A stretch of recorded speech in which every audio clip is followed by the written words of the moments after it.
Good afternoon. The midday news. Babatunde Bolatito is my name. The National Population Commission has said it had put up measures to guard against all forms of malpractices ahead of the forthcoming population and housing census.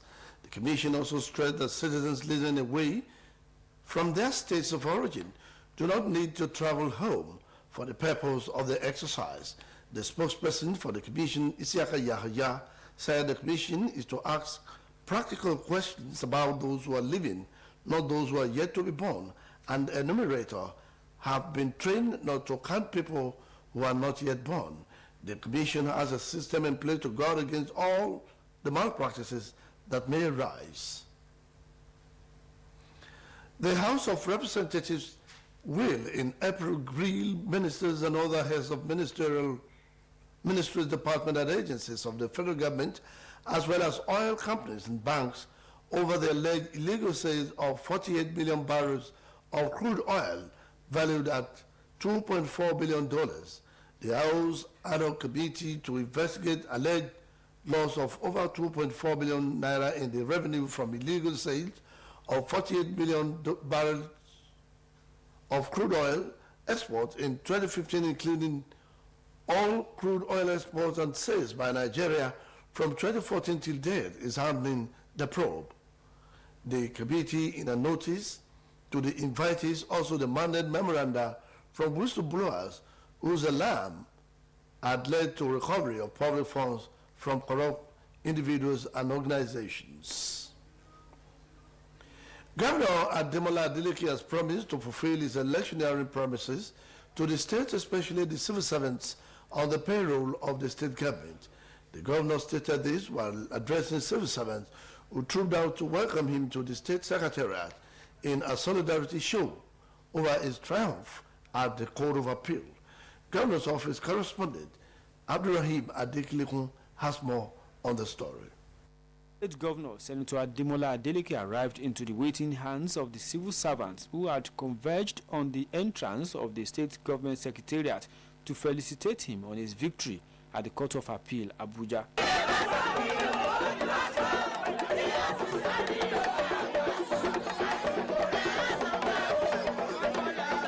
The governor, who was full of smiles, had to stand up from his SUV to acknowledge cheers from the jubilant public servants who blocked the happy workers. Senator Ademola Adeleke said his happiness knows no bounds for the show of love from the workers. Senator Adeleke, while thanking them, used the occasion to assure the workers of the resolve of his administration to fulfill all his promises to them as it relates to the repositioning of public service for better efficiency and improved welfare package. He admonished them to continue to be efficient and hardworking for them to sustain his love and support that will not stop at any time. The workers, who were singing various songs of solidarity, accompanied the governor from the main gate up to White House, where he headed to his office for the day's job. Speaking with OSBC News, leaderships of the Nigerian Labour Congress, NLC, and Trade Union Congress, TUC, lauded the governor for leading the state with a fear of God and strict adherence to the rule of law, as well as respect for due process. They described the governor's victory at the appeal court as victory for the workforce, who are now enjoying life in service since the emergence of PDP administration being led by Senator Adeleke. Comrade Christopher Arapasokpo and Adekola Kolawole. This man is doing good. This man is doing great. This man has supported workers of Osho. And in less than 4 years, workers are smiling. Backlogs of salaries, arrears are being paid by this current government. Salaries and when due are paid. On behalf of Mr. Governor, Mr. Governor was charged with some issues on the tribunal. He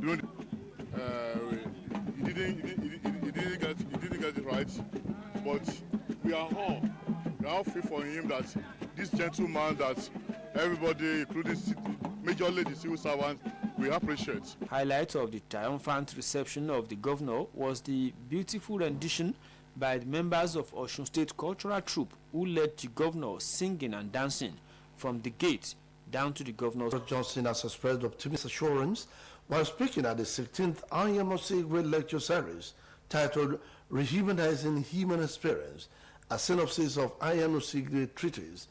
The event, organized by the Osbc Foundation in collaboration with the Nigerian Institute of International Affairs, was held at Marriott Hotel in Ikeja, Lagos.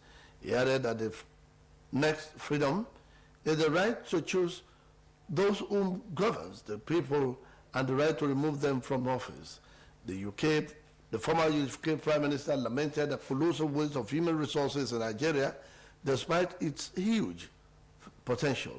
Mr. Johnson said credible elections, equality before the law, education, and a good transport system are ways Nigeria can unleash its potential, calling on Nigeria and the United Kingdom to deepen their partnerships, saying the two nations share some similarities. 781 persons were arrested during the presidential and governorship elections across the country. The IGP disclosed this during a meeting with commissioners of police from the 36 states of the Federation and the Federal Capital Territory, as well as Assistant Inspectors General of Police in charge of zonal commands. The 203 persons during the presidential election, 578 others were apprehended during the governorship and state House of Assembly election. According to him, over 700 were arrested by operatives of the Nigeria Police Force for violation of electoral laws during the 2023 general election.